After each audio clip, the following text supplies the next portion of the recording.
Então, uma aula sobre técnicas de venda para advogados. Como eu já disse nas outras aulas desse módulo, não é um curso para formar marqueteiros. É um curso para a gente entender como esse processo funciona. E técnicas de venda, para a gente começar, a gente tem que estar com a questão ética muito bem resolvida, que nós tratamos lá no módulo 2, né? Então, nós sabermos qual é a linguagem, qual é o limite da nossa linguagem para a gente vender. Não adianta aplicar tudo que eu vou falar aqui se você for para o seu Instagram, para o seu Facebook, para o YouTube dizer no final me contrata, né? Então nós vamos colocar tudo por água abaixo. Então respeite os limites éticos, a questão do marketing informativo e educativo com o cliente, né? Que isso é uma questão de marketing, como que você prospecta as leads, né? Para que possivelmente virem seus clientes. Mas aqui nós vamos falar da venda mesmo, quando o cliente está ali com um problema latente com a questão dele e você faz a venda do seu serviço. Como que a gente trabalha nesse momento? Porque todos esses canais de prospecção, eles nos trazem as pessoas até nós. Mas é o nosso trabalho que vai fechar o contrato. Então, às vezes a gente faz uma explanação linda, maravilhosa e não fecha. Por quê? A primeira coisa que a gente tem que desconstruir é que ser um vendedor não é aquela figura do pilantra, daquele cara safado que vende o que tu não precisa, né? No escritório de advocacia, a técnica de venda, a venda, o processo de vendas dentro do escritório, ele tem que construir uma parceria com um valor real, tanto para o cliente quanto para o advogado. Então você não pode simplesmente vender, você tem que vender a coisa certa para a pessoa certa.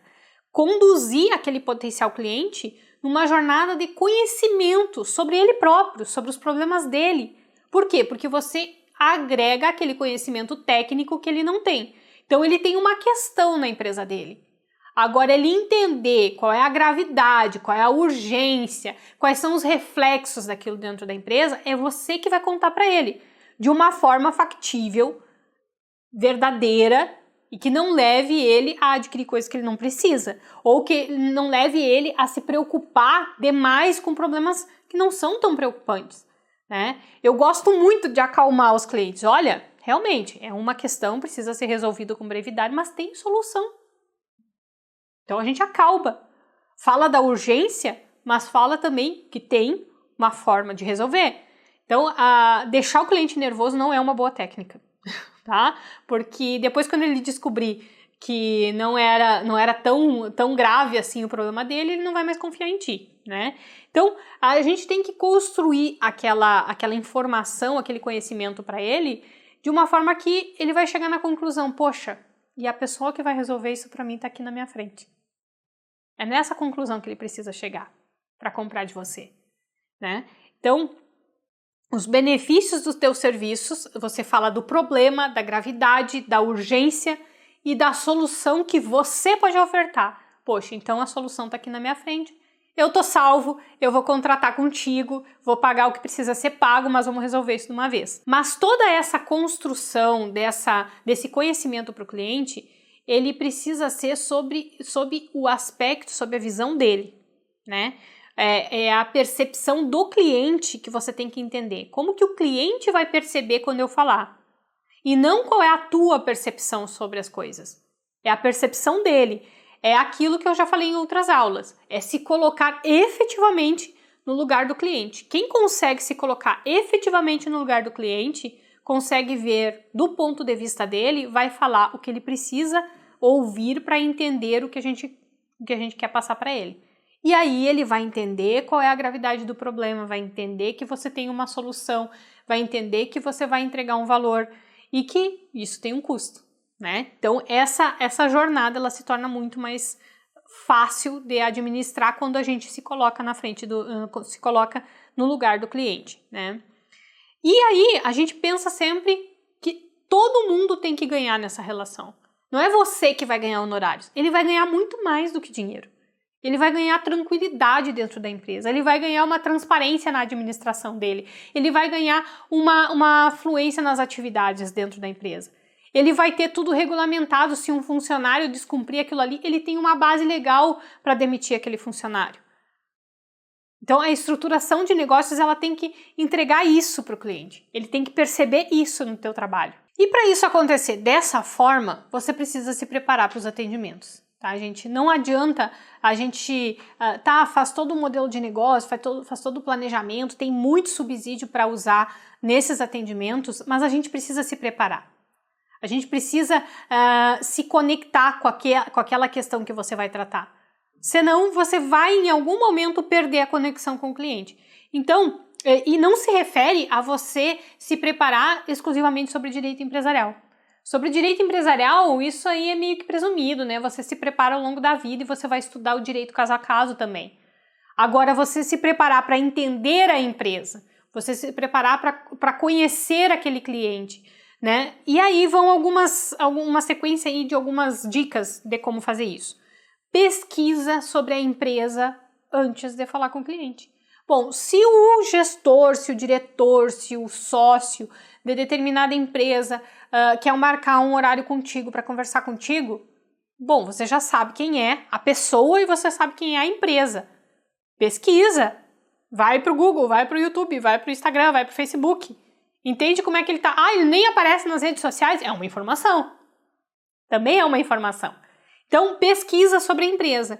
E quando começar a conversa, faça perguntas iniciais que transpareça essa sintonia, que você mostre para ele que você está interessado na empresa dele, que você conhece da empresa. Tem muito cliente meu que eu até já consumia, eu já era cliente dele antes dele ser meu cliente, né? E foi ali que a gente construiu um nível de confiança e tal, aí ele me viu o que eu falava nas redes sociais, enfim, o conteúdo, e acabou me contratando. Então, quando a gente se faz presente, a gente provoca essa presença, né? E mostra para o cliente que nós fomos lá e fomos pesquisar sobre ele, que nós nos interessamos por ele, a conexão ela é muito mais rápida.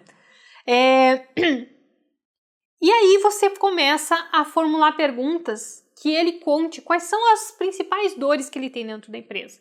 Ele pode até, num primeiro momento, chegar com o processo judicial, administrativo, o problema em si, mas também faça perguntas sobre como que está acontecendo dentro da empresa.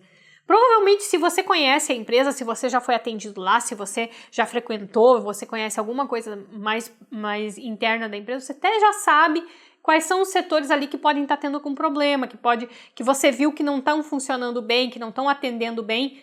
E aí você começa a provocar essas perguntas para ele contar para ti quais são os problemas que ele vivencia lá. E dentre tudo isso, da questão que ele te trouxe, desses outros problemas que você levantou na consulta ou no atendimento, você consegue ver o que é mais importante de ser tratado. Além daquele processo administrativo, daquela questão que ele te trouxe, e outros problemas que também. E aí você mostra para ele, você começa a instigar, olha, isso tem solução, né? Isso pode causar outros problemas dentro da empresa, pode te trazer processo, pode te trazer muitas perdas, né? Muitos custos desnecessários. Então você começa a mostrar para ele e começa depois a ofertar o serviço adequado para aquele problema. Entende que é uma construção, né? E aí você tem que lembrar do que nós falamos lá na aula 3 do módulo 2 sobre o processo de decisão de compra, né? O processo de decisão que as pessoas seguem, né? Identificar o problema, ver as alternativas, né? Analisar, ver as possíveis soluções, analisar isso e tomar a decisão de compra. E se o cliente chegar para ti já num estágio avançado, como eu já disse outras vezes, vocês têm que compreender isso, se ele já chega num estágio avançado desse processo, você tem que voltar e participar disso, trazendo novas informações, coisas que ele não sabe. Por que isso? Porque só quem participa desse processo é que se torna importante para a pessoa. E você pode analisar isso em si mesmo. Quando as pessoas participam daquele momento ali, daquela descoberta do problema, da urgência, enfim, aquela pessoa ela se torna muito mais importante do que alguém que você só chega e diz, eu tenho tal problema, ela te dá a solução e você acha caro demais pagar por aquilo, né? Então, participe desse problema. Após todo esse processo construído, aí sim você vai falar o preço dos serviços. Por que que você não vai mandar depois? Não mande depois. Por quê? Porque quando você estiver nesse procedimento, nessa jornada, digamos assim, vão ir surgindo objeções, que você vai ir sanando elas. E quando você vai falar o preço, podem surgir outras objeções. Mas o fulano faz mais barato. Mas eu vi no Google isso. Aí ele conta algumas coisas que até agora ele não te contou. E aí você pode, na hora, sanar. Sim, você leu no Google assim, mas será que o Google considerou isso que nós conversamos aqui? Retoma algumas informações e mantém o preço. Mantém o preço do seu serviço porque ele tem esse valor. Ele vai entregar esse valor ao cliente. É isso que ele tem que entender. Ele vai pagar por uma coisa que ele vai receber. É o valor que ele vai receber que importa. Se você tem uma consulta, se você faz um atendimento, entende toda ali a situação e depois manda uma proposta explicando mais um monte de coisa botando um preço, você entende que você criou uma desconexão com o cliente, você desconectou ele para depois reconectar. E a dificuldade é essa reconexão. É muito mais difícil ele pagar o preço que você colocou. Então, a não ser que a pessoa já seja teu cliente e peça orçamento para alguma coisa determinada e vocês já conversaram muito sobre isso, você já sanou todas as objeções dela, você pode até mandar. Mas eu oriento sempre a não mandar. Dá muito mais efeito você na hora. Bom, você já estruturou todo o teu negócio, você já categorizou seus serviços, você já estudou a empresa da pessoa lá, do sócio, seja lá quem esteja ali, você já entendeu como que tudo está funcionando, qual é o problema, qual é a gravidade, o que você vai ofertar, e você já fez a sua análise de custos, tudo, e qual é o valor que você vai cobrar ali, então você cobra na hora do atendimento, não deixa para depois, né? Eu digo que o maior inimigo do vendedor é o travesseiro, porque daí a pessoa dorme, pensa melhor, não enxerga mais o mesmo valor, você não está ali para sanar as objeções dela, ela não entendeu que você vai prestar um serviço muito melhor do que a concorrência, e aí ela vai contratar com outro mais barato, vai dar problema, enfim, você não vai mais ajudar aquela pessoa, ela vai simplesmente passar.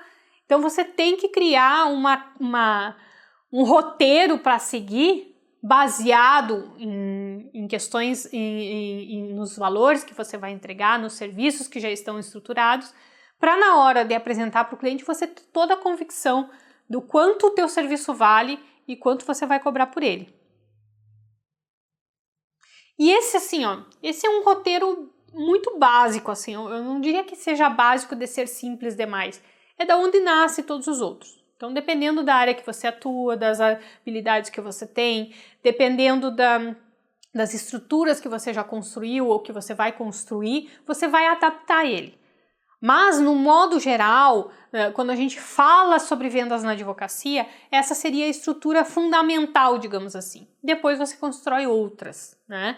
À medida que nós formos avançando agora no curso, você vai conhecer mais sobre empresas, você vai entender melhor como que todas essas estruturas para o nosso negócio, que eu falei, para o nosso escritório, a gente vai rever elas de uma maneira talvez até mais abrangente quando a gente for começar a segunda fase do curso, que é a análise da empresa, das empresas familiares, de todas as estruturas que a gente participa dentro das empresas. Nós vamos estudar tudo isso, então nós vamos rever muitos desses conceitos, mas agora você precisa começar a colocar alguma coisa em prática, porque só na terceira fase nós vamos estudar o direito em si aplicado a essas estruturas, mas primeiro nós temos que conhecer quem é o nosso cliente, que nós vamos conhecer na segunda fase.